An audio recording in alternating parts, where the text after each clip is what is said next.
Seattle, that winter, was colder than usual. The rain never stopped, like the sky was learning to speak less. Every morning at 5 a.m., Tara Whitmore woke up 17 years of habit. She rose quietly, afraid to wake anyone, stepped into the kitchen, and turned on the pale yellow light. The kitchen was just as it always was, clean, neat, with a gleaming stainless steel fridge and a cast-iron pan on the stove. Everything looked peaceful, except for one thing. No one spoke to her anymore. She fried eggs, brewed coffee, and set the table for two for Neil, her husband, and Zinnia, their daughter. The smell of coffee spread through the house. The sound of rain on the porch blended with the clinking spoon in her cup. It used to be the kind of scene that warmed her heart. It was a melody missing a beat, just the sound of objects talking to themselves. Neil came down the stairs in a crisp white shirt, his tie perfectly knotted. Zinnia followed, in a school uniform, hair tied high. They glanced at each other, exchanged a look, and quietly sat down. Tara spoke softly, just loud enough to be heard. "Would you like your coffee strong or mild today?" No answer. Zinnia took a sip of her milk, eyes fixed on her phone. Tara tried again. "Sweetheart, you've got your presentation today, Mom prepared." Zinnia stood up and went upstairs without a word. Tara stood there, cloth in hand. She heard each step her daughter took, then the door closing. Only she and Neil remained. He sat there, eyes glued to the newspaper, staring at meaningless words. She called gently, "Neil?" He set the paper down, pushed his chair back, put on his coat, and walked out. No glance, no goodbye. The door shut. That sound echoed inside Tara's chest like a tiny crack. Day 2, day 3, day 4. Everything repeated. She still rose early, cooked, and cleaned. They still ate, went to work, and lived as if she no longer existed. She searched for reasons. Maybe she'd said something wrong, forgotten an anniversary. But no, everything was too perfect, too spotless, as if someone had erased her from her own story. At night, Tara sat alone in the living room. The TV murmured in Neil's room. Laughter from Zinnia's mixed in. She heard her daughter say, "Dad, I think Mom shouldn't then." Neil's deep voice cut her off. Silence followed. Silence like a wall. Tara placed her hand on the wall, touching the cold paint, as if she could feel the space between her and her family. By the second week, she began counting. Day 10, not a single word. Day 16, not a single look. Day 21, not a single sign she ever mattered. One morning, she left a note on the table. "If I've done something to hurt you, please tell me. I'll make it right." That evening, she found it in the trash, stained with coffee. Tara sat down, hands trembling. Something inside her was dying, not her heart, but the awareness that she was still alive. That night, she opened an old journal. The last entry was 2 years ago. "Family is where one is seen and heard." She added another line, her handwriting unsteady. "But when they no longer see, hear, or touch you, can it still be called a family?" Day 27. Tara stood before the mirror in dim light, her face pale, hollow, eyes sunken. She tried saying aloud, "Neil, can you hear me?" The wall echoed back, "No." She laughed, a dry, broken sound caught in her throat. That night, she rose at 2 a.m. and walked down the hall. The living room lamp glowed faintly. Neil was asleep on the sofa, the TV flickering silently. Tara stood beside him, looking at the man who once promised to love her for life. He didn't need to kill her, his silence did. She whispered, "You know, silence can kill too." He didn't hear or pretended not to. She stood a moment longer, then turned away. Day 31. Rain fell softly. The morning coffee smelled the same. But Tara didn't cook breakfast. She stood, watching the empty table, listening to the ticking clock. The house was still too clean, too perfect. She walked to the window and looked out at the garden. Raindrops streaked down the glass, blurring everything. "Enough," she whispered. She turned and looked around the house one last time. Family photos, a wedding frame, and a mug engraved with Mrs. Whitmore. She twisted her wedding ring, feeling the cold metal. Then she set it down on the table. A soft clink, then silence. She knew she was leaving. Tara packed a small suitcase, a few clothes, a notebook, and one old photo, Neil, Zinnia, and her beneath the pine tree in their front yard years ago. She folded it and tucked it into her coat pocket. Before leaving, she looked around the bedroom. The bedspread was smooth, and there was no dent where she used to sleep. Neil's cologne lingered faintly, stinging her chest. She swept the kitchen one last time, arranged the cups neatly, not for anyone, just because she didn't want to leave chaos behind. At the door, her hand paused. Behind her was 17 years of life. Ahead, a sky of white rain. She took a deep breath and opened the door. Cold wind brushed her face, lifting a few strands of hair. The door closed behind her this time, by her own hand. Early at the bus station, Tara sat in the last row, suitcase between her feet. A middle-aged woman beside her asked, "Going far?" Tara smiled faintly. "I don't know, as long as it's away from here." The bus rolled out. Seattle faded behind the rain-specked window. The familiar streets receded, slipping out of memory. From the hill, she looked down at the silver-grey lake still, flat, just like her heart. She wondered if Neil had noticed she was gone. Then she laughed. Of course not. She thought of Zinnia, the little girl who once clung to her during thunderstorms, who held her hand crossing the street. Now, she'd learned to live without her just as Neil had learned to live in a house without his wife's voice. Tara leaned her forehead against the window, eyes closed. Through the rain, she whispered, "Maybe, when they no longer hear me, I must learn to listen to myself again." By afternoon, the bus stopped in Tacoma, a smaller city, dustier, farther from everything she'd known. Tara wheeled her suitcase through the drizzle, stopping before an old building with a faded wooden sign, "Odessa's Rooms for Rent." An older woman with silver hair and brown skin opened the door. She looked Tara up and down and rasped, "Small room, cheap, no personal questions. Rent is due every week. You okay with that?" Tara nodded. "I'm okay." The room had only a bed, a table, and a window overlooking a damp alley. The air smelled of bleach and rotting wood.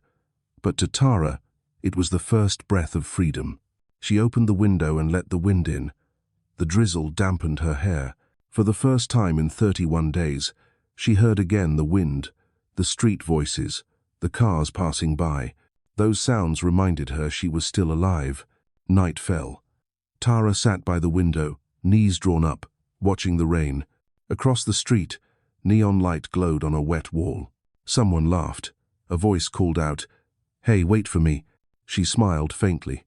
The sound of life, something she had lost. She opened her notebook and wrote the first line since leaving home. "The first day, no one was silent with me." Outside, the rain kept falling, but inside her, something flickered, small, fragile, but honest. A woman had stepped out of silence, and so, the story of Tara Whitmore began. Tacoma didn't have the polished beauty of Seattle. The city was smaller, the streets pocked with potholes, and the old brick buildings darkened by rain. On her first morning there, Tara woke to the groaning sound of a delivery truck passing through the alley. Grey light seeped in through the torn curtain.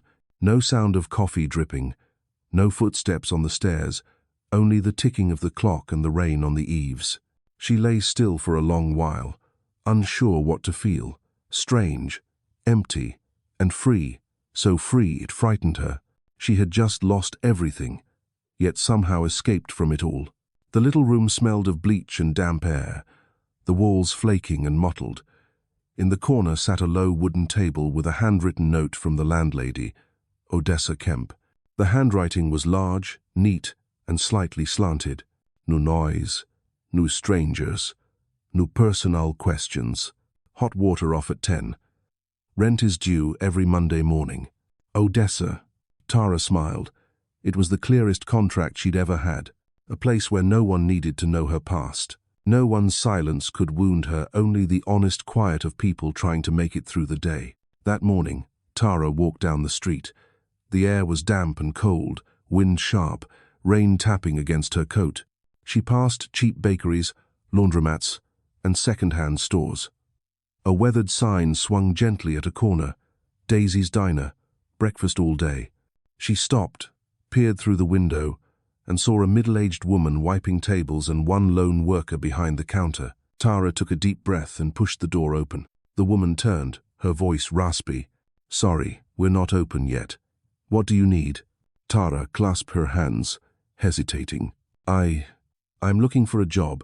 Temporary is fine." The woman looked her up and down, then asked, "Ever worked anywhere before?" Tara shook her head. "You okay with grease?" She nodded.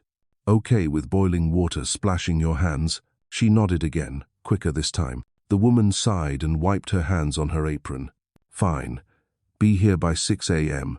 Wash dishes, wipe tables. Pays low, but honest. I'm Daisy." Tara bowed her head slightly in thanks.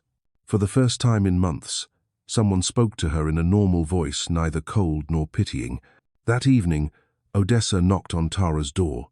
She was holding a porcelain bowl, steam curling up. "Here, chicken soup. You don't look like someone who can cook for herself." Tara blinked in surprise. "Thank you." Odessa shrugged, set the bowl down, and said, "You look like someone who used to live in a big house."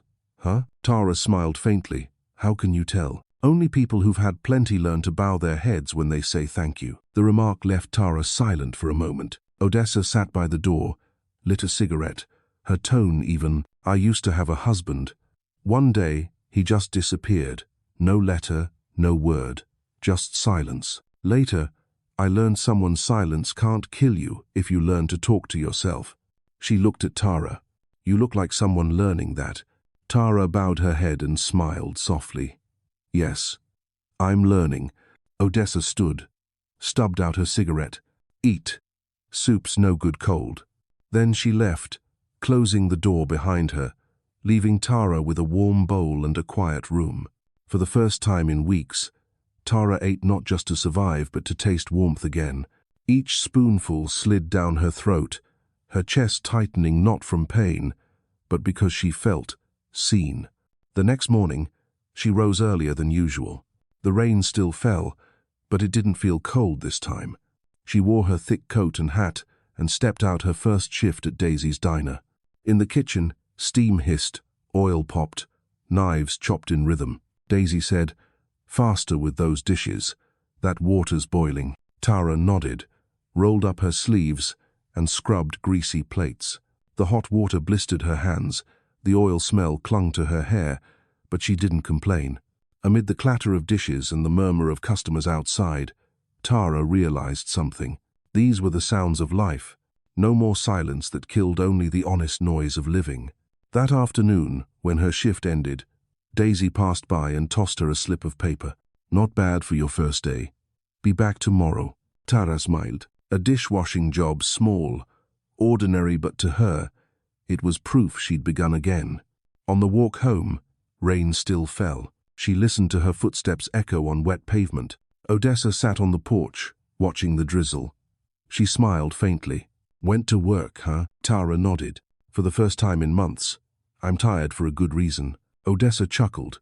"That's the tiredness of the living, not the enduring." Tara paused, then nodded slowly. "Yes, of the living." That night, she wrote in her notebook, "First day of work. My hands ache, but my heart feels light. Maybe, for the first time, I find the rain beautiful." The days that followed, Tara worked almost non-stop. Morning shifts at the diner, evenings cleaning offices, weekends doing laundry for hire. She learned to live on each dollar she earned, count every meal, and lift her head when scolded. She rested her hands on the pillow each night, blistered, rough, cracked. She used to hate those marks. Now, they were proof. I'm still here. One evening after work, Tara stopped at a convenience store. She bought a pack of bandages, a milk carton, and a small pastry. The cashier, a young white girl with dyed blue hair, looked at her and smiled. "You look beat. Where do you work?" "Daisy's Diner." "Oh, their pancakes are great. I go there sometimes." Then she added cheerfully, "I'll ask you for extra coffee next time you serve me." Tara laughed, a real, rare laugh. A stranger, talking to her as if she were someone worth talking to. On the way home, streetlights shimmered in puddles, and the wind tossed her hair. She whispered, "Thank you." She wasn't sure to whom, to the girl, the rain, or herself. One afternoon, while wiping tables, a middle-aged man sitting in the corner looked up and asked, "How long you been working here?" 3 weeks. He nodded. "You work hard. No matter where they start over, people like you always end up okay." Those words, simple as they were, made Tara go still. She didn't know who he was, but the sentence felt like a gentle hand on her shoulder. By the second month, Odessa fell ill. Tara cared for her, made soup, cleaned it, and stayed beside her. One night, Odessa coughed hard, gripped Tara's hand, and whispered, "Don't be afraid to start over, dear. Those pushed out of their old homes are meant to find themselves again." Tara held her hand tight, softly replying, "Thank you for giving me a place to begin." Odessa smiled, then drifted to sleep. A week later, she passed away peacefully in her bed. In an old drawer, Tara found a small envelope. Inside, a note in Odessa's handwriting. "Don't be afraid to replant a seed. Even in cold soil, it will grow." Odessa. Tara folded it and pressed it inside her notebook. Tears fell, soft as the rain outside. A month later, Tara moved out. Before leaving, she planted a small flower bush by the porch seeds she'd bought from a roadside stand. On the packet was written, "Zinnia, everlasting flower." She smiled gently, whispered, "Zinnia, you'll grow, even without someone tending you." Then she pulled her suitcase and walked away. She didn't look back. Down the street, sunlight broke through after the rain, glinting on her damp hair. Tara walked on slowly, but steadily. For the first time, she wasn't running away, she was truly moving forward. And somewhere in the wind, faint and distant, came a voice from deep within herself. "You did it, Tara." She smiled softly and never looked back again. After leaving Odessa's boarding house, Tara moved into an old apartment near downtown Tacoma. The unit was on the 3rd floor, with no elevator and a hallway heavy with the smell of frying oil and cigarettes. But from her window, she could see the harbor cargo ships gliding away quietly every morning. Each time she saw them, she felt a strange calm, maybe because she was leaving behind an old life, leaving the things that had once made her disappear. Her job at Daisy's Diner continued steadily, but Tara began picking up extra work. Mornings washing dishes, afternoons mopping floors for a small company, evenings doing laundry for neighbors. The money was modest, but enough to make her feel she was sustaining herself with her hands. Those hands now were hardened, cracked, nails chipped, yet whenever she looked at them, she felt proud. Once, they were soft, pale, used to holding wine glasses or arranging napkins for family dinners. Now, they bore traces of grease, detergent, labor, and freedom. One morning, Tara arrived early. Daisy was taping a new menu to the door. Seeing her, Daisy smiled. "You know, a customer left you a tip yesterday, $10. Tara blinked. "Really?" "Yep. With a note. I left it on the counter. On the scrap of paper, scrawled handwriting read, 'Thank you for your smile. Everyone here's in a rush, but you actually looked me in the eye.'" Tara read it repeatedly, folded it carefully, and tucked it into her wallet. Not for the $10, but because, for the first time, someone had seen her as a real person. At noon, Tara sat behind the diner, resting. The rare spring sunlight warmed the calluses on her hands. She rubbed them gently and smiled. Daisy came out, sat beside her, lit a cigarette. "You never ask me anything personal," Daisy said. "Because I know everyone has a reason for their silence," Tara replied. Daisy nodded, gaze drifting. "I got divorced at 35. He said I wasn't interesting anymore. I opened this diner after that. Looking back, he was right, he lost interest. But I found the flavor of my own life again." Tara laughed, an honest, clear laugh. "Maybe I'm learning to find that flavor too." Daisy patted her shoulder. "You'll see, you don't need anyone's eyes on you to shine." At night, back in her apartment, Tara often opened the window. Outside were the long horns of ships and the distant wash of waves. She brewed tea, placed the little note, "Thank you for your smile," on the table, and wrote in her journal, "Each day, I see a little more of myself. In the mirror, in sweat, in the healing cuts on my hands. This may be what it means to live."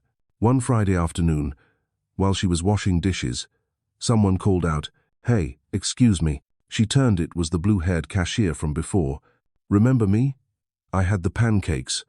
I'm free today, but I thought I'd stop by." Tara laughed. "Of course. What'll you have?" "Black coffee. I just wanted to see you smile again."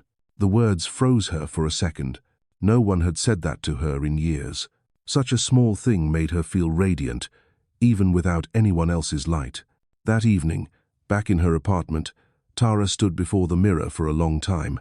She touched the faint scar on her wrist, a mark from her old life, and whispered, "Thank you for not giving up."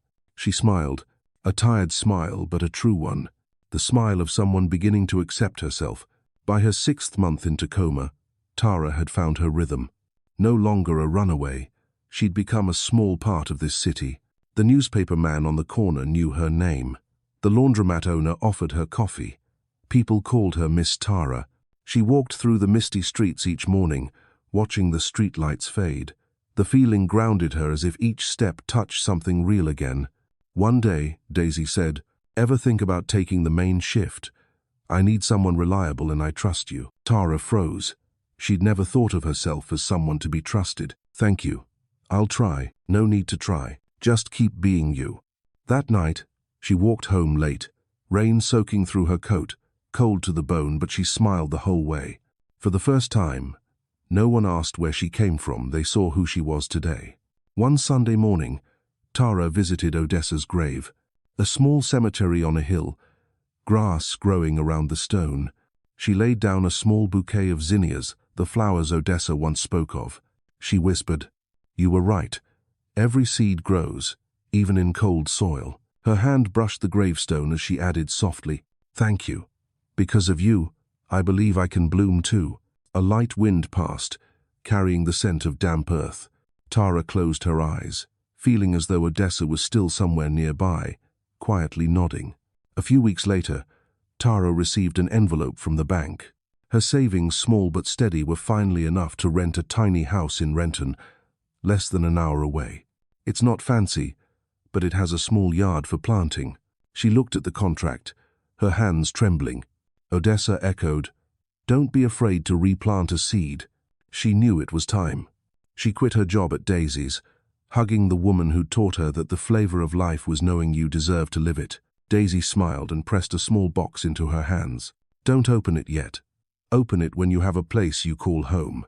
Tara left Tacoma on a bright morning. On the bus, she looked down at her hands, still calloused, still rough, and laughed. These hands had washed dishes, scrubbed floors, laundered shirts, and now they were rewriting her story. That afternoon, she arrived in Renton, a small white house with a brown roof and a low wooden fence. When she opened the door, the scent of fresh paint and afternoon light spilled in together. She placed Daisy's box on the wooden table in the living room. Inside was a packet of zinnia seeds and a small note. "Plant them, and this time, plant them for yourself." Tara stood still. Tears fell not from sadness, but because, for the first time in her life, she felt she was truly beginning. She went outside and dug a small hole beneath the sunset glow. The wind brushed her arms as she scattered the seeds. Softly, as if in prayer, she whispered, "For what was lost, for what will grow again." When she looked up, the sky had turned a pale violet. Tara smiled, her calloused, soil-streaked hands clasped together. She knew these hands had once been wounded by silence, but now they were the very hands planting life anew. Spring came to Renton with a rare morning of sunlight. After months of grey rain, the pale gold light slipped through the window, glinting off the teacup in Tara's hand. The little house, barely 600 square feet, was bright and quiet. She opened the window each morning and heard sparrows chirping by the wooden fence. It was the first sound of a new life. She began to call this place home, not because it was big or beautiful, but because no one here made her feel invisible. Every morning, she brewed coffee and played soft music. Barefoot on the wooden floor, she breathed in the scent of fresh paint mingled with earth. On the table, her mother's old photo sat beside a jar of wildflowers. She hung light curtains, painted a small sign on the fence, "Zinnia Garden, my little yard." Each afternoon, she went outside, knelt in the dirt, and planted zinnia seeds, the flower that bore her daughter's name, the one Odessa had once spoken of. Even in cold soil, it will grow. At first, only a few fragile green sprouts emerged. Tara watered them faithfully, speaking to them every day as if they carried pieces of memory. Good morning. It'll rain today, but don't be afraid. Rain helps you grow. Sometimes she paused, watching the droplets rest on the leaves, realizing she was growing with the same quiet endurance, finding her roots again. A month later, the first zinnia bloomed. Small, but radiant. Orange petals edged in pink, reaching up through the damp soil. Tara stared at it for a long time, eyes stinging. No one was there to witness it. Yet she felt a hand, perhaps Odessa's, maybe the woman she used to be 5 years ago, touch her shoulder and whisper, "Say, you've taken root." She sat down, leaning against the fence, and laughed softly. Her laughter drifted into the sunlight, light as the breeze. Tara found a new job in Renton at Liv's place, a small cafe on a street corner with expansive windows looking out onto the road. The owner, Liv Thorne, was a short, warm-skinned woman with eyes that seemed to read people's hearts. The interview lasted 5 minutes. Liv asked, "Worked anywhere before?" "Daisy's Diner, in Tacoma." "Know how to make a cappuccino?" "Not yet, but I learn fast." Liv smiled. "Good. We need fast learners." Tara became a barista.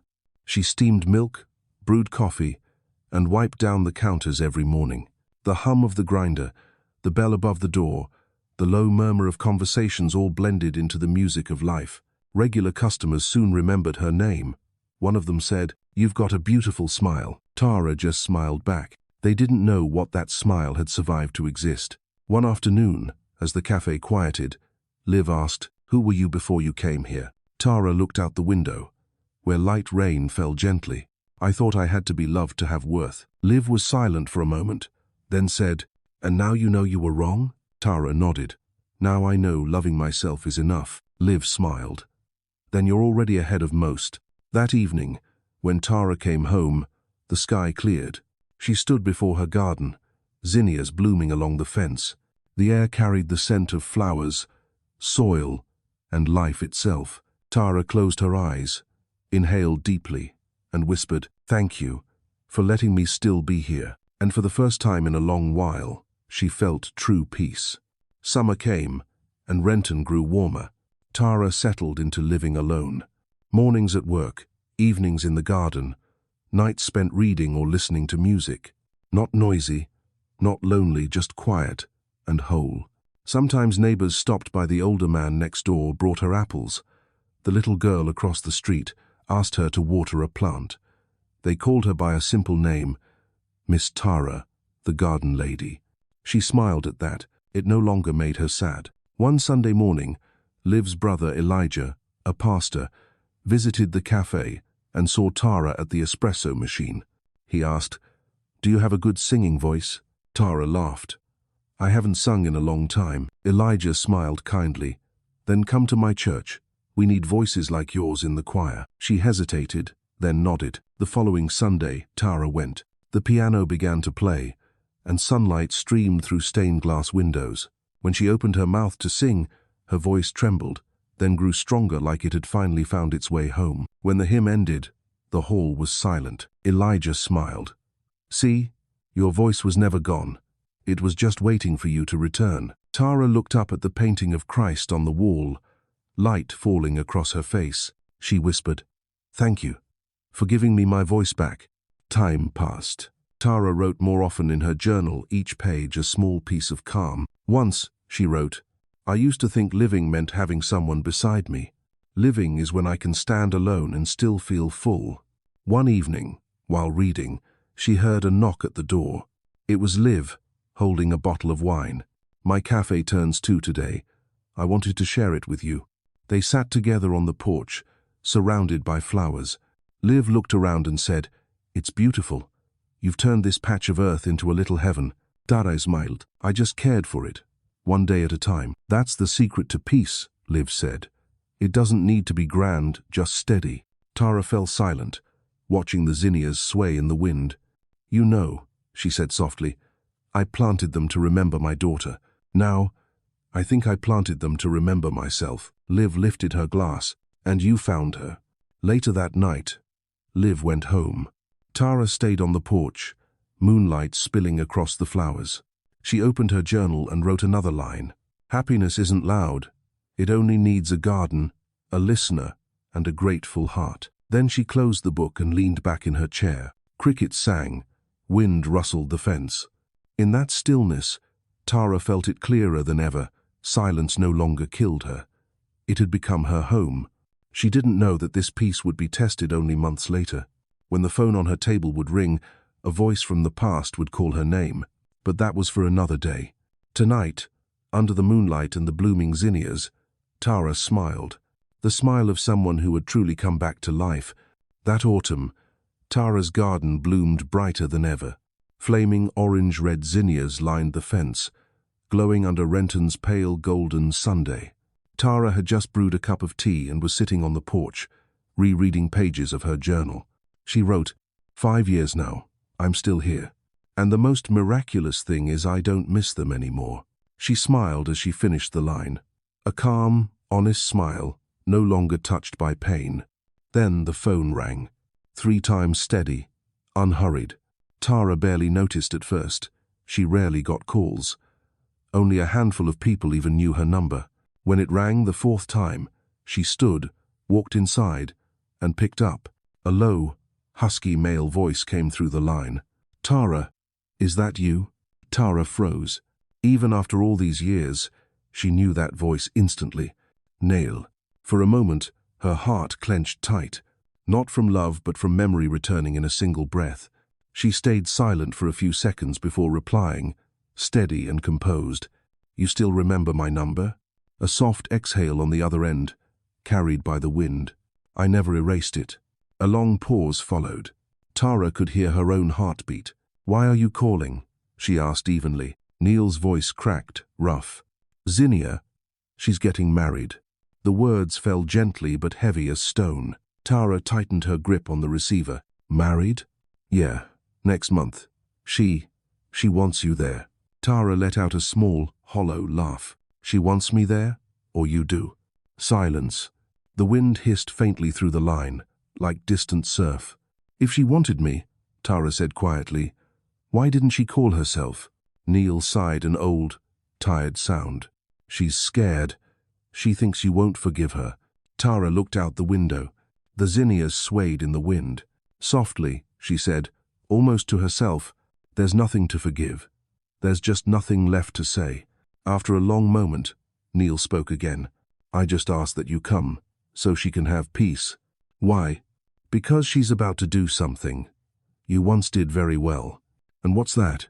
Love. Tara gave a dry, bitter laugh. You know, Neil, love isn't the hard part. Respect is. He said nothing. Then quietly, whether you come or not, I want you to know, we've missed you. Those words held her still. Not because they moved her, but because they came too late. She took a slow breath and said, when's the wedding? 14th of next month. Lake Crescent. I understand. She hung up. No goodbye, no closing words. Just the click of the receiver, soft and final. The clock ticked steadily in the quiet house. Tara stood for a long while, watching her trembling hands. Outside, the zinnias swayed as if asking, will you go? That night, she couldn't sleep. The moon was unusually bright, silver light spilling across the garden. She stepped outside, barefoot in the cold grass. The wind blew sharply, tossing her hair. She looked up at the sky and whispered, why go? Then she answered herself, to stop being afraid of seeing them again. She bent down, touching a zinnia's petal. If I can grow from a seed again, then I can face my past, too. When she stood, her eyes were clear in the moonlight. Tara knew she would go, not to be recognized, not to get revenge, but to close a door left open for 5 long years. The next morning, she brewed coffee earlier than usual. The scent filled the house, stirring memories she hadn't invited. The identical cups they'd once owned in Seattle, the same coffee Neil used to like, the same song Zinnia had sung as a child. Memories seeped through the house like fog. She opened a drawer and took out a small wooden box that held what she called the things that were. Inside was a faded photograph. Neil, Zinnia, and her standing beneath the old pine tree. The picture had yellowed with age, but their smiles were still whole. Tara gazed at it for a long while. Then she set it down gently and whispered, "All right, I'll go. But this time, I go on my own feet." She asked for a week off from Liv's place. Liv looked surprised. "You've never taken a break." "What's going on?" "My daughter's getting married." Liv blinked. "You have a daughter?" Tara smiled faintly. "I used to." Liv didn't pry. She only held Tara's hand and said softly, "Go. But remember, no one gets to make you small again." The next day, Tara went to a clothing store. She chose a wine-colored velvet dress, simple, elegant. The saleswoman said, "That color suits you. Strong, but not cold." Tara looked at her reflection and nodded. "Yes, I'm not cold. I'm just warm enough now not to need anyone's fire." The words made her laugh. It had been years since she'd felt joy hearing her own voice. The day before she left, Tara went out to her garden. She cut a single zinnia and placed it in a small glass vase on the table. Looking at it, she said, "5 years, I've kept living. Now I'll go, not so you'll regret, but so I'll stop being afraid." The air was crisp, fine rain falling like breath. She put on her coat, locked the door, and stepped down the porch. The small suitcase rolled behind her with a soft clatter. Before getting into the car, she turned back once. The bright zinnias swayed in the wind, as if waving goodbye. She murmured, "Keep the house for me, okay?" Then she started the engine and drove away from Renton. The car climbed the small hill, crossed the bridge, and merged onto the highway. Behind her, the city blurred into mist. Ahead, the road stretched toward Lake Crescent, toward the life she had once left behind. Tara kept her eyes on the road, a faint smile on her lips. Not the calm smile of peace, but the one of someone ready, at last, to face every memory she'd ever fled. That morning, Lake Crescent was clear as glass. The surface stretched wide, reflecting the mountains veiled in white mist. By the lake stood the Whitmore estate, Zinnia's wedding venue, shining like a magazine. Roses, ribbons, scented candles, soft piano music. Everything was perfect, except for the arrival of someone no one expected. Tara's car stopped at the gate at 2 in the afternoon. She stepped out in a wine-colored velvet dress, her wavy brown hair falling softly, her face calm beneath natural makeup. No one recognized her at first. Time had altered everything. But as she reached the marble steps, one of the servers paused mid-step. He whispered to another, "Isn't that the bride's mother?" The other looked, fell silent, and nodded. The doors opened. The first sound was the click of Tara's heels on marble, each step like a quiet declaration. "I have returned." The ballroom glowed under chandeliers. Guests laughed, glasses clinked, music swelled. Tara strolled, her gaze steady. When she appeared in the doorway, the room seemed to stop breathing. A woman in her 50s, tall, poised, composed, but an old storm still moved within that composure. At the far end of the hall stood Neil beside Zinnia. He had just turned to toast the guests when his eyes met hers. His face drained of color. The glass in his hand slipped and shattered sharp, ringing, and then absolute silence. All laughter died. The music faltered. Hundreds of eyes turned toward the door. Tara said nothing. She walked on, unhurried, each step echoing between rows of white chairs. Her wine-colored dress brushed past the candlelight, leaving a faint red shimmer like a healed scar. Zinnia turned. When her eyes met her mother's, everything inside her froze. Her lips parted, but no sound came. Neil stepped back. His once proud, once cold eyes now trembled, hollowed. Tara stopped in the center of the hall. No one spoke. She looked at Neil, then at her daughter. Her voice was soft, clear, and cold as the lake breeze. "You asked me to come. I came." Then she turned and sat in the last row, folding her hands quietly in her lap. A wave of unease rippled through the crowd. No one dared to speak or smile. Those who knew what had happened years ago, Neil's colleagues, old family friends, glanced at one another in heavy silence. Even the band, after a few seconds of paralysis, began to play again, but the tune trembled, broken, out of rhythm. Tara sat still, eyes forward. She no longer shook. She no longer burned with anger. She only felt tired. For years, every tear, every sleepless night she saw them now, and they weighed nothing. Zinnia tried to smile at the altar to keep the ceremony going. She recited her vows, but her voice quivered and broke. I promise. Then she stopped. Tara saw her daughter's shoulders tremble. Zinnia's eyes flickered toward the back of the hall toward her mother, as if searching for breath. For forgiveness, she hadn't dared to ask. Tara didn't look away. She met her gaze calm, neither reproachful nor tender. Because love, sometimes, doesn't need saving, it only needs to stand still and see clearly. When the ceremony ended, the applause came late and thin. The air hung heavy as mist. Zinnia took her husband Casper's hand, but her feet felt nailed to the floor. People looked from her to Tara, and no one spoke. They all knew something had shifted. The reception began. Music played, laughter tried to return, but it all sounded forced. Tara stood by a window facing the lake. The sunset spilled gold across the water, glittering like broken glass. She lifted a glass of wine, took a sip, and the bitterness spread slowly in her throat. Neil approached. His shadow stretched long across the floor, his steps hesitant.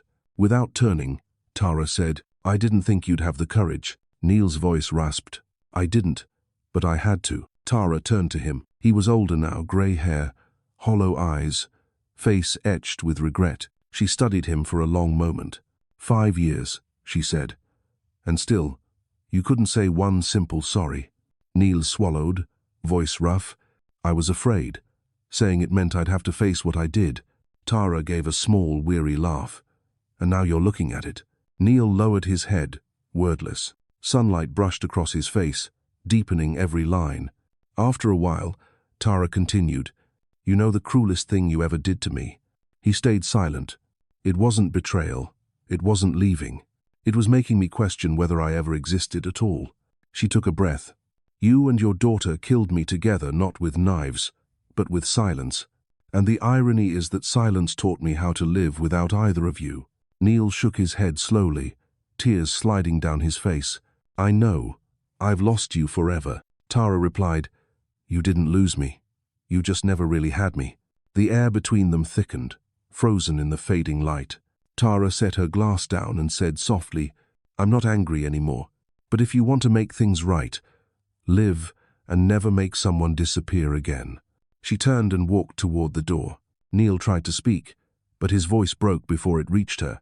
At the steps, she paused. From inside came the sound of slow, melancholy jazz. Zinnia stood a few feet away, eyes glistening. I didn't think you'd come," she whispered. Tara looked at her and smiled faintly. "Because you never thought I was strong enough to return." Zinnia lowered her head, tears falling. "I was afraid you'd hate me." Tara sighed. "I did. Once. But I learned that hate is just another way to hold on." They stood in silence for a while. Then Tara said, "You're beautiful today. You can start your own life now. Remember, never make anyone vanish like you once did to me." Zinnia broke down, embracing her, but Tara didn't hug her back. She only placed a hand on her daughter's shoulder and murmured, "It's all right. I survived, and I've learned to forgive myself first." She stepped away, turned toward the open air. The wind from the lake lifted the hem of her wine-red dress. The sky burned orange, the water shimmered. When Tara walked out of the Whitmore estate, no one stopped her. Everyone understood she had already said everything that needed to be said, simply by being there. Outside, she paused and looked at the lake. Cold wind carried the scent of pine and water. She whispered, "It's over now." Then she smiled, a tired smile, but free. That night, she drove away from Lake Crescent, the headlights carving a path through the dark. Behind her, the wedding glow faded, vanishing in the rearview mirror. Ahead, the road opened wide, quiet and peaceful, the kind of silence that, this time, she had chosen. That night, the wedding celebration carried on, but though music played and glasses clinked, the air in the hall hung heavy. Conversations faltered, laughter thinned. People exchanged uneasy glances, avoiding mention of the woman who had appeared and left. Tara sat outside on the porch, where a soft yellow light cast shadows across the wooden floor. She had no intention of going back inside. This night, she thought, should end in the silence she had chosen. The wind off the lake was cold but comforting. The MC's voice introduced the couple again. The faint laughter rose, and the glasses met in hollow cheer. Tara heard it all, her heart steady, strangely calm. She thought it was over, until she heard hurried footsteps and a voice calling gently, "Mrs. Whitmore." Tara turned. A young server was running toward her, breathless. "You should come inside," he said. "The bride, she's looking for you." Tara frowned. "What's happened?" "She's crying." On the stage. When Tara entered the hall, everyone was standing, murmuring. Zinnia stood at the center, her white gown stained with wine, mascara streaking down her cheeks, the microphone trembling in her hand. Her husband, Casper, whispered something to her, but she pushed him away softly. All the lights were fixed on her. The music stopped. A deep, waiting silence filled the room. Zinnia's voice came shaking, but clear. "Sorry for interrupting, but I have to say something." She took a breath. "I need to say it. To my mother." Tara froze at the back of the hall. The light fell on her face, and every head turned. Zinnia's voice broke. "Mom, I know you're still here. I'm sorry. I'm sorry for making you disappear." The room went utterly still. The microphone crackled softly, her words echoing in the high space. Zinnia's tears fell as she looked around, then dropped to her knees in the middle of the floor. The rustle of her dress, the gasps from the crowd. "Mom, back then, I thought I was right. I thought you were weak, difficult. I thought the house would be calmer without you. No one told me that silence can kill." Tara didn't move. The air seemed frozen solid. Zinnia went on, each word cutting through her. "I watched you fade day by day, and I did nothing. I chose to side with strength because I feared being left behind. And when you finally left, I realized it was me who pushed you away." A sob escaped her. Zinnia bowed low, hands trembling against the cold tile. "I'm sorry. I lost you before I ever understood who you were." Whispers rippled through the hall. A few people wiped their eyes. Casper put a hand on her shoulder, but she shook it off. "No, I need to finish." She lifted her tear-streaked face toward Tara. "Mom, I'm not asking for forgiveness. I need you to hear me once, so I don't have to live inside the silence I created." Tara stood motionless, her hands tightening at her sides. Every word from her daughter pulled her back to those cold mornings years ago. The smell of coffee, the sound of the door closing, the hollow ache of being erased from her family. She wanted to step forward, but her feet refused to move. Her heart pounded, loud enough to hear. Zinnia whispered into the mic, "Mom, I'm sorry." Then she bent lower, forehead nearly to the floor, her hands pressed against the marble. The entire hall held its breath. A moment stretched, infinite, and then Tara walked. Her heels struck the floor in slow, even rhythm. No one dared speak. She passed down the aisle, through rows of staring faces, past her ex-husband, whose head hung low, and stopped before her daughter. She knelt slightly, resting a hand on Zinnia's shaking shoulder. "Stand up, sweetheart." Her voice was low, warm like a breeze before dawn. Zinnia looked up, tears streaking her face. Tara said, "I don't need you to kneel, because I was never above you. We're just two women. We were wrong once, both learning how to stand again." Zinnia broke down, sobbing into her mother's arms. Around them, the hall filled with muffled crying, hesitant applause that grew louder, stronger, like a wave. Neil stood off to the side, tears falling freely. Casper bowed his head, his arm around his trembling wife. No one spoke anymore, only the sounds of crying, of breath, and the wind sweeping through the open doors from the lake. Tara helped her daughter to her feet. She looked around the hall, the place that had once silenced her now echoing with her voice. Slowly, she said, "I don't need pity. I only need to be heard." And tonight, I was. Silence again, deep, reverent. Light fell on the two women, one older, one younger, one who had survived the storm and was learning to face it. Tara wiped the tears from her daughter's cheek and murmured, "Not today, but someday, I'll forgive you. And when I do, you'll understand forgiveness isn't forgetting. It's choosing to stop letting pain define you." Zinnia nodded, hugging her again. The flowers on her gown quivered, the wine stains spreading like blood. Tara brushed her hair back, closing her eyes.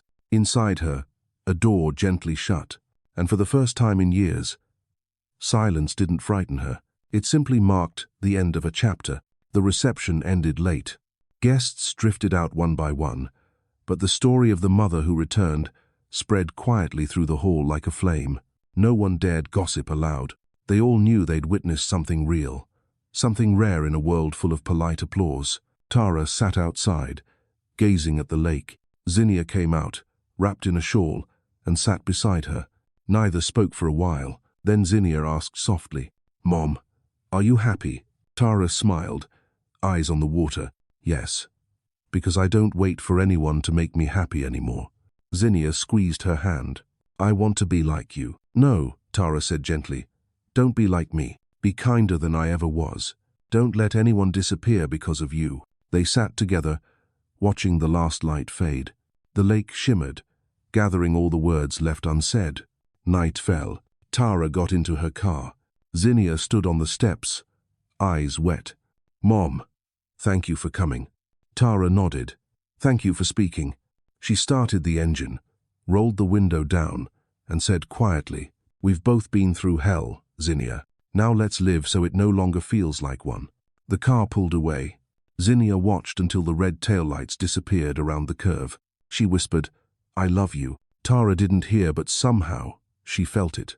On the highway, the wind rushed in through the open window, carrying the scent of the lake and roses. She smiled a small, aching, peaceful smile. In the rearview mirror, the sky deepened into dusk. Ahead, the road stretched wide and open, and Tara knew this silence, at last, was truly her peace. That night, after Tara left, the lakeside mansion felt eerily hollow. The wedding was over, guests were gone, and only brooms echoed over the marble floors. Zinnia stayed upstairs, weeping into Casper's shoulder, and Neil, he stood alone at the window on the second floor, staring out at the dark lake, the moon fractured on its rippling surface.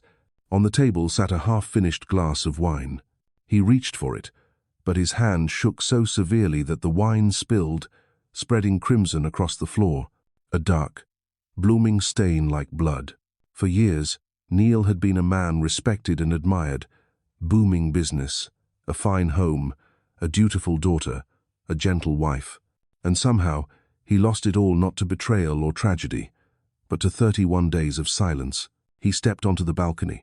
The lake wind bit through his coat. The cold was sharp enough to sting. In his mind, the image of Tara that afternoon replayed again and again.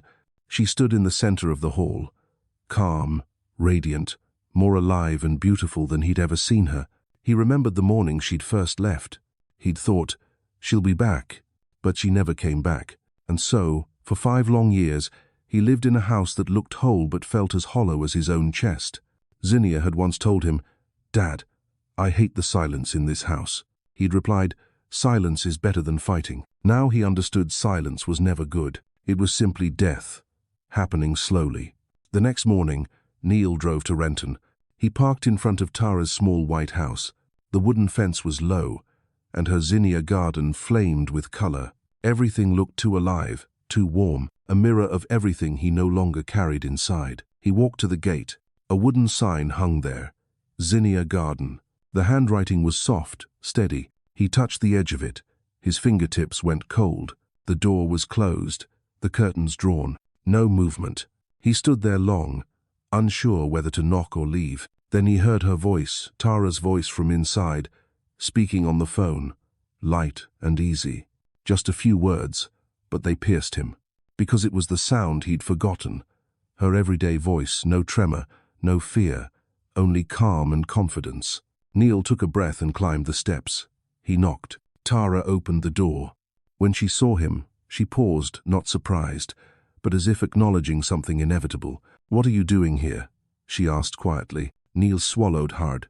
"I need to talk."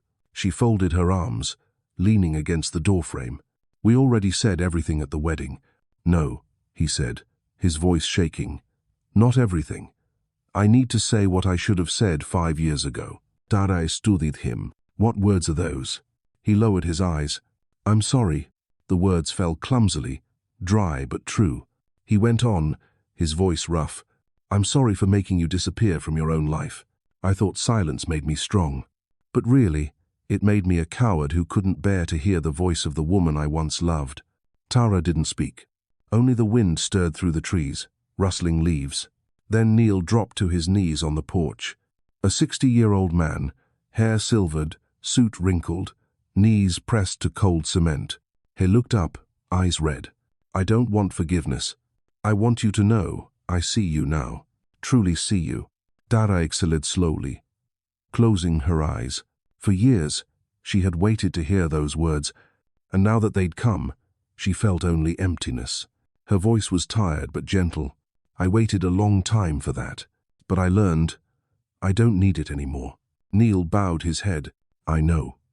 But I had to say it, so I can live with myself. Tara nodded slightly. Then live. But live honestly this time. Neil gave a hollow smile. I have nothing left to lose. She looked straight at him. You still have your daughter. Don't let her carry the same wound I did. Neil nodded, tears slipping down his face. After a moment, he whispered, I thought you'd always be fragile, but you're stronger than I ever was. Tara smiled faintly. I'm not strong.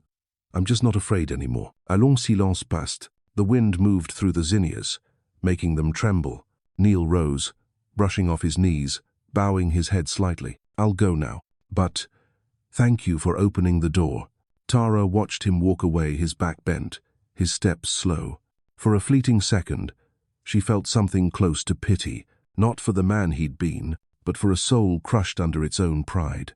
Softly, to herself, she said, silence was what he chose. And now, it's silence that finally frightens him. The door closed behind her. The latch clicked quiet, final. Neil drove back towards Seattle that night. The highway stretched long, the city lights blurred like ribbons. On the radio, a woman's voice sang an old song. There's nothing louder than silence. He pulled to the side of the road, turned off the engine, and pressed his face against the steering wheel. He wept, no restraint, no pride, just the raw sound of a man who'd spent a lifetime mistaking power for love. Days later, Neil resigned from his company. He sold his shares and moved into a small apartment near the Edmonds shoreline.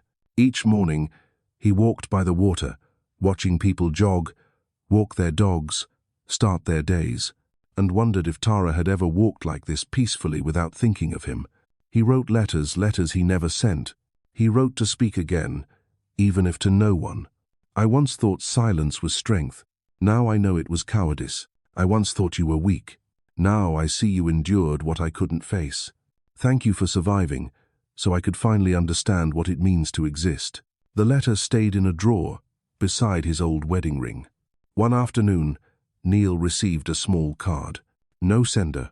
Only one line written in careful script. Zinnia garden is in bloom. If you can, come see.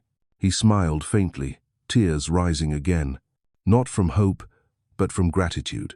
Meanwhile, in Renton, Tara watered her garden in the sunlight. Children's laughter rang out nearby, and cars hummed down the street. She looked up at the sky, clear, slow clouds drifting past. And at that moment, she knew it was truly over. There were no winners, no losers, only one who had survived, and one learning how to live again. Tara set the watering can down and wiped her hands. The sun caught the calluses on her fingers, still there, still real, a quiet reminder. She smiled softly. Sometimes, she murmured, collapse is the only way a person learns to bow. The wind stirred. A zinnia petal loosened and spiraled through the air. Tara caught it gently in her palm, and in the stillness of that afternoon, she heard the thing she had once feared most, silence. But now, it was tender, peaceful, entirely her own. Morning in Renton came earlier than usual. Sunlight slipped through the window frame, touching Tara's hands as she arranged flowers. She had just cut the first zinnias of the season, red, orange, violet, and placed them in an old glass vase. Outside, dew still clung to the leaves, glittering. She didn't know why she felt so restless that morning, as if something was about to happen, something small but essential. A knock on the door, 3 times, soft, but steady. Tara wiped her hands and went to open it. Standing on the porch was Zinnia. She wore a white blouse, her hair tied neatly back, a small bouquet of zinnias in her hands, flowers she'd cut from someone's garden. Her face was thinner, but her eyes were clear and gentle. "Can I come in?" she asked, her voice trembling slightly. Tara looked at her for a long moment, then stepped aside. "Come in." Zinnia entered, standing in the sunlit room.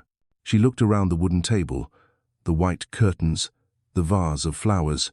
"It's beautiful," she whispered. Tara replied, "Not beautiful, but peaceful." Zinnia smiled through a sheen of tears. "I wish you could have lived like this long ago."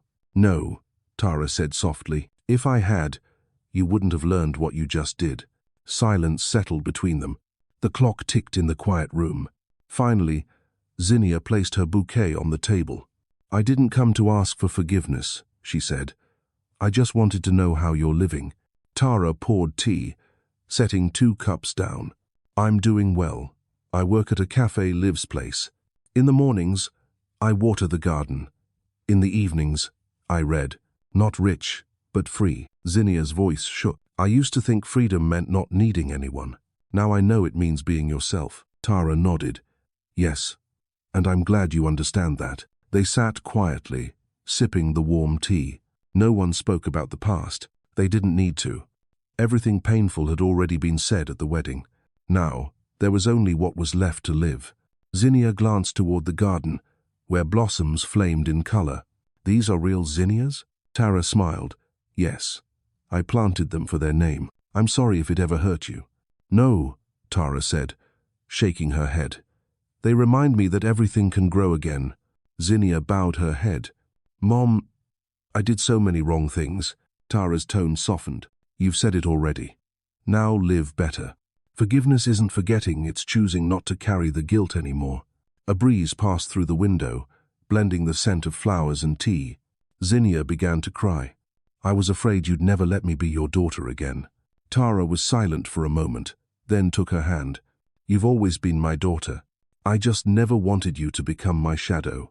Zinnia's eyes glistened. "I don't want to live like you did, silent, enduring. I want to be strong like you are now." Tara smiled through tears. "I hope you are. It took me years to learn. Being strong doesn't mean not crying. It means crying and still living afterward." They both laughed through their tears. In that moment, the air felt lighter, as if someone had opened the window for sunlight to enter. By afternoon, they were in the garden together. Tara handed Zinnia a small spade. "Help me plant these." They dug the soil side by side, pressing seeds into the earth. Zinnia said, "I still keep that note you left in our old house." "What note?" "The one that said, 'If I've done something wrong, tell me. I'll fix it.'" Tara paused it. The afternoon sun glowed on her hair, warm and gold. "I don't remember the words," she said slowly, "but I remember the feeling. That desperate feeling of talking to someone who doesn't hear you." Zinnia's grip tightened on the spade. "I understand that now." "No," Tara said quietly. "You're just beginning to understand. Silence doesn't only kill others, it kills you, too." Zinnia whispered, "I saw Dad. He looked different." Tara nodded. "I know. He came here." "What did he say?" "He finally said, 'I'm sorry.'" Zinnia's eyes filled. "Did you forgive him?" "No. But I don't need to hate him anymore." They smiled at each other, the kind of smile that comes when two people realize forgiveness isn't releasing the other person, but freeing themselves. The sun began to set, their shadows stretching long across the grass. Zinnia asked softly, "Do you ever feel lonely, Mom?" Tara thought for a moment. "Yes, but it's different now. Before, loneliness meant no one could hear me. Now it's a quiet space where I can hear myself." Zinnia's voice broke. "I wish I'd heard you say these things sooner. It's all right. We still have time." Zinnia looked around the garden, then said, "Mom, I want to help you expand this place. I'll go back to Seattle, but I'll come every weekend. Would you like that?" Tara smiled. "That sounds like a promise from someone growing up. I just don't want to lose you again." "Then don't stay silent. If something feels wrong, speak. Don't repeat the old wounds." Before leaving, Zinnia hugged her mother for a long time. No words, no tears. Just the quiet closeness of two hearts that finally understood. She whispered, "I don't know how to live right, But I want to learn from you, the one who dared to walk away. Tara replied softly, and I want to learn from you, the one who dared to return. They both laughed, eyes shining. The sky turned lavender, the zinnias fragrant in the evening air. A bird passed overhead, leaving a streak of open sky behind. That night, Tara sat alone at her table and opened her journal. She wrote, "Today, my daughter came. We didn't speak of forgiveness, but I felt peace. Maybe that is forgiveness." She set the pen down and blew out the candle. Outside, the garden still glowed beneath the moonlight. A soft wind moved through, scattering petals, and Tara knew, for the first time in her life, she and her daughter were living within the same silence, one that no longer frightened either of them. On a late summer afternoon, Tara sat on her porch, a cup of tea in her hand, eyes resting on the garden before her. Zinnia garden was in full bloom, red, yellow, pink, orange, violet. A living tapestry of color. Children's laughter drifted from next door. Wind moved through the leaves.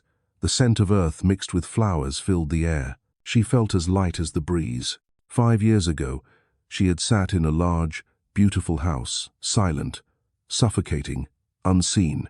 Now, she sat alone again, but everything around her was alive, as if quietly speaking with her.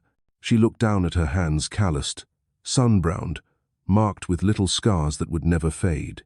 But instead of ugly, they looked like symbols of freedom. She brushed her fingertips together and smiled. "These hands once trembled from fear," she murmured. "Now they tremble from the wind." She turned on the radio.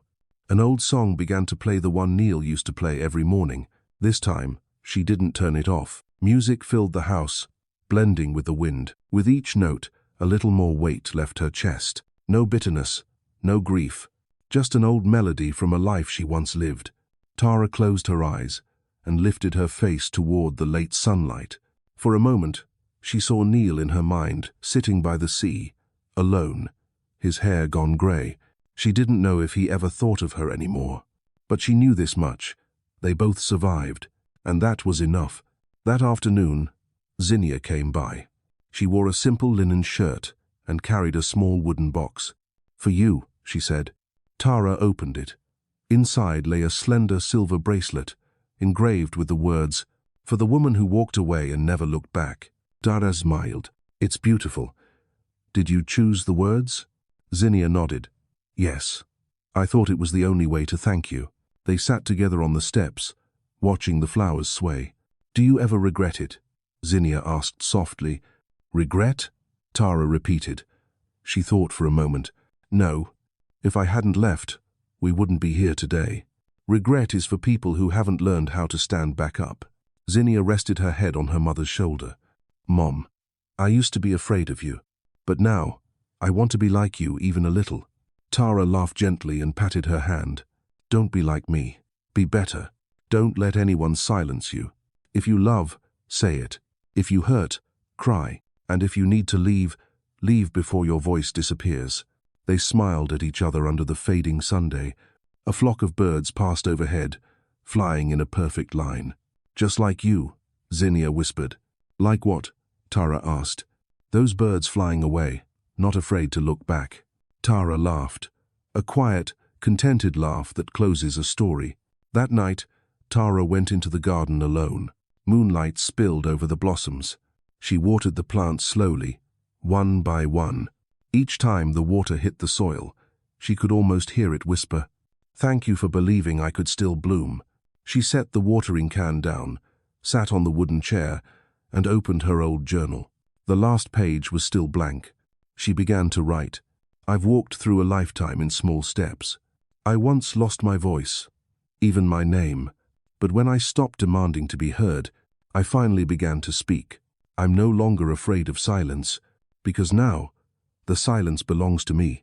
She put down the pen and exhaled, light as air. From far away came the hum of cars, the faint laughter of strangers, sounds she once longed for. Now, she didn't need them to feel alive. She already had herself. The next morning, Liv stopped by with 2 cups of coffee. "The cafe's quiet today," she said. "Thought you might like a morning with no interruptions." Tara smiled, taking the cup. It's a good day, Liv. Everything feels in its place. Liv studied her. I've never seen you this peaceful. That's because I'm not fighting anymore, Tara said. I'm just living. They sat together among the flowers. Liv asked, So what will you do next? Tara smiled. I think I'll start teaching flower gardening. For women who've forgotten that their hands can plant seeds. Liv grinned. You'll change lives the way you changed your own. Tara nodded. If I could do it, they can too. That afternoon, a message arrived from Zinnia. Mom, Casper and I are considering buying a house near Renton. I'll come help paint your fence this weekend. Tara read it, smiling. She texted back, Bring a brush and your heart. Both need fresh paint. She laughed softly, folded the phone shut, and looked around her. The breeze moved through the flowers, sunlight slanting low. She rose, walking along the fence, her fingertips brushing the petals. The sky above her was vast, blue, endless. There was no wall anymore between her and the world. As evening fell, Tara stood at the gate, looking down the road that led to the highway. Years ago, that road had meant escape or exile. Now, it was just a road. People going to work, coming home, and flowers blooming quietly on the roadside. She whispered, Once, I walked to survive. Today, I walk simply because I want to. She turned back toward the house. The sunset spilled gold across her shoulders, warm and bright. On the porch, she paused, her voice barely above a breath. I no longer bow my head, because I'm no longer afraid to be seen. She closed the door. The sound was soft and complete, like the final period at the end of a long story. Outside, the wind passed through Zinnia garden, carrying the scent of flowers into the house, gentle, quiet, and everlasting.